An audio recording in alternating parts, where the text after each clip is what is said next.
రాజకీయ కోణం ఉంది, లేకపోతే మరొకటి ఉంది, లేకపోతే ఇది కరెక్ట్ కాదు అని ఎందుకు మాట్లాడడం లేదు? నిజంగా ఇది రాజకీయ కోణంతో చేస్తున్నారా, లేకపోతే ఇంకేమైనా హత్య చేయాలనేటువంటి కుట్ర కూడా నా పైన ఉంది, ఎప్పుడు ఏం జరగబోతుందో కూడా నాకు తెలియదు, చాలా కత్తులు నా మీదకు దూసుకొచ్చే పరిస్థితి ఉందని చెప్పి కూడా వాళ్ళు మాట్లాడారు. రమేష్, ఏంటి అసలుకి ఈ ఎపిసోడ్లో?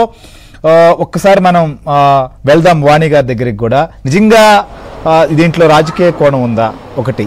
రెండోది, నన్ను హత్య చేసేటువంటి కుట్ర దాగు ఉంది, ఆ ప్రయత్నంలో ఇదంతా బాగా ఉంటారు. ఇంకోవైపు పార్టీ సంబంధించినటువంటి అంశంలో మాత్రం ఇంతవరకు సైలెంట్ మోడ్లో ఉంది. ఏం చెప్తారు దీనికి? వాణి రియాక్షన్ ఏంటి?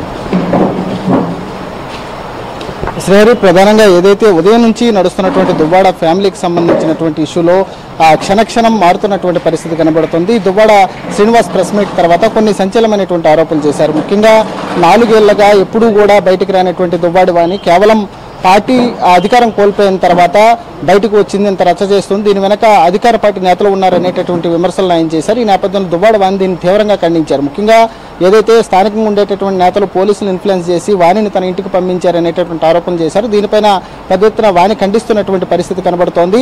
అయితే వాణి దీనిపైన మాట్లాడడానికి ప్రస్తుతం ఆమె పరిస్థితి ఉదయం నుంచి కూడా నీరసించిపోయారు. మొత్తం కూడా 48 గంటలుగా ఇక్కడే నిరసన వ్యక్తం చేస్తున్నటువంటి నేపథ్యంలో ఆవిడ మాట్లాడలేనటువంటి పరిస్థితుల్లో ఉంది. కానీ మనం మాట్లాడించేటటువంటి ప్రయత్నం చేద్దాం. ఒకసారి వాణి ఉండేటటువంటి దీక్ష చేస్తున్నటువంటి ప్రాంతానికి వెళ్దాం. ఒకసారి ఆవిడ వివరణ అడిగి తెలుసుకునేటటువంటి ప్రయత్నం చేద్దాం. అయితే ముఖ్యంగా వారు చెప్తున్నది దీని వెనక ఎలాంటి పొలిటికల్ ప్రెజర్ లేదు, తన కుటుంబానికి జరుగుతున్నటువంటి అన్యాయాన్ని మాత్రమే ప్రశ్నిస్తున్నానని చెప్పి దువ్వాడ వాణి కానీ ఆమె కుమార్తెలు కానీ చెప్తున్నారు. కానీ దీనిపైన అటు వైసీపీ పెద్దల నుంచి కానీ లేకపోతే స్థానికంగా ఉండేటటువంటి నేతల నుంచి కానీ పొలిటికల్ రుద్దేటటువంటి అవకాశం కనిపిస్తోంది. పొలిటికల్గా దీన్ని తీసుకువెళ్తున్నారు. ఇది కేవలం కుటుంబ వ్యవహారం అయినప్పుడు కూడా దీన్ని పొలిటికల్గా తీసుకెళ్తున్నారు. వాణి గారు ఉన్నారు, మాట్లాడించే ప్రయత్నం. మేడం, ముఖ్యంగా మీరు చేస్తున్నటువంటి ఈ ఆందోళన వెనుక టీడీపీ నేతలు ఉన్నారు, అధికార పార్టీ నేతలు ఉన్నారు అనేటువంటి విమర్శలు చేస్తున్నారు. దీనిపై మీరు ఏమంటారు? పదే నేను తెల్లవారి నుండి గొంతు అలిసిపోయినట్టు చెప్తున్నాను సార్. ఇది పొలిటికలైజ్ దయచేసి చేయకండి. ఇది నా పర్సనల్ ఇష్యూ. నేను ఇప్పటికే బయటికి రాకూడదు, చాలా గుప్తంగా వెళ్ళాలంటే ఇష్యూ చేశారు. ఇది ఎక్కువగా మాట్లాడితే చూసిన వాళ్ళకి కూడా ఇరిటేషన్ ఉంటుంది. దయచేసి కట్ చేసేయండి సార్. మాకు అంటే కేవలం మీది దువ్వాడ శ్రీనివాస్ ఇష్యూ, పిల్లలకు సంబంధించినటువంటి ఇష్యూ, కానీ దీన్ని పొలిటికలైజ్ చేస్తున్నారు. ఇందాక ప్రెస్ మీట్లో కూడా శ్రీనివాస్ గారు దీని వెనక ఎవరో ఉన్నారనేటటువంటి ఒక ఆరోపణ చేశారు. సార్, ఏవో ఆరోపణలు వాళ్ళు చేసుకుంటున్నారు, రాజకీయం చేస్తున్నారు. దీన్ని ఇష్యూని సిగ్గుపడి ఫ్యామిలీకి ఇట్లా మోసం చేసామని ఆలోచించకన్నా రాజకీయ పరంగా చేస్తున్న వ్యక్తులకి మనమేం మాట్లాడతాము, అది వాళ్ళకి ఇంగిత. వాళ్ళ అమ్మగారు కూడా భగవద్గీత మీద ప్రమాణం ఇట్లాంటి మాట్లాడేసి ఏవో చెత్త మాటలు, ఏవో తప్పుడు మాటలు. 80 సంవత్సరాల వయసు ఆవిడ.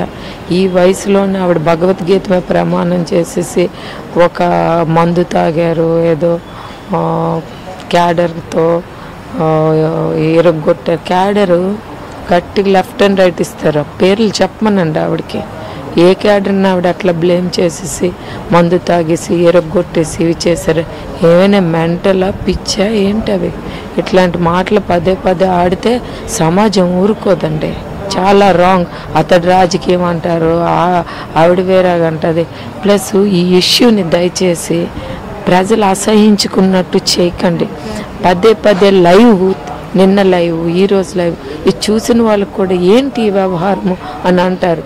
దాని సమయం వస్తుంది, దాని టైం వస్తుంది, దానికి పరిష్కారం ఉంటుంది. కానీ దయచేసి పదే లైవ్ కోసం మాత్రం మీరు ట్రై చేయండి. ఒక చిన్న విషయం, ముఖ్యంగా మీ మీద దువ్వాడ శ్రీనివాసు హత్యకు కుట్ర చేశారనేటటువంటి ఆరోపణలు కూడా చేస్తున్నారు. ఈ మొత్తానికైతే దువ్వాడ శ్రీనివాస్ కుటుంబం ప్రస్తుతానికైతే వాళ్ళంతా కూడా మీడియాకు స్పందించేటటువంటి పరిస్థితిలో కూడా లేరు. మొత్తానికైతే వారు చెప్తుంది ఒకటే, తమ వ్యక్తిగత విషయం, తమ ఫ్యామిలీ మ్యాటర్ని ఇది పొలిటికలైజ్ చేయొద్దు అనేటటువంటి ఒక వేడుకుంటున్నటువంటి పరిస్థితి కనబడుతుంది. మరోవైపు ఏదైతే దువ్వాడ చేసినటువంటి వ్యాఖ్యలు ఉన్నారో అవన్నింటినీ కూడా పూర్తిగా నిరాధారం. ఆయన ఏకపక్షంగా తనకు అనుకున్నటువంటి విధంగా ఆరోపణలు చేస్తున్నారు అనేటటువంటి మాత్రమే దువ్వాడ